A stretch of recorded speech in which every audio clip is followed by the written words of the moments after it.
because Elijah just killed all of Ahab's false prophets, and he had his servant with him, and this is what he says. Now, the God who's answered by fire, even though he's on the run, he says this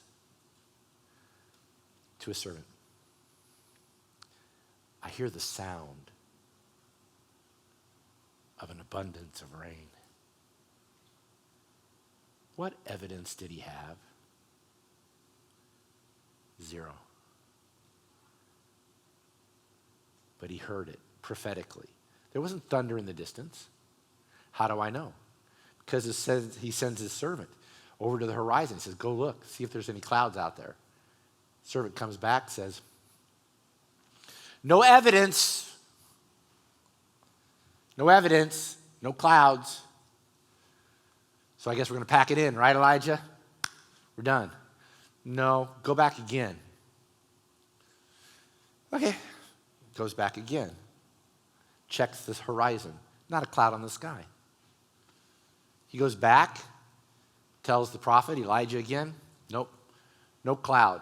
Now, those of you who know your Bible, pray that I don't do this 5 more times. Because you know he sent his servant 7 times, the number of completeness, perfection. But the 7th time,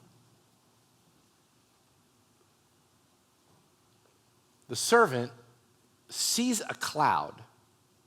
Not a big thermal thunder boomer, anvil top, Midwestern, no, just a cloud. He says the size of a man's hand. So what that means is he holds out his hand, he can cover up the cloud. That's how big the cloud is. Not big.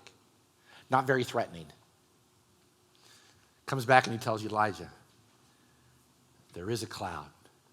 Now I do see it. Is it any more real now than it was before when Elijah said, I hear the sound of an abundance of rain? Nope.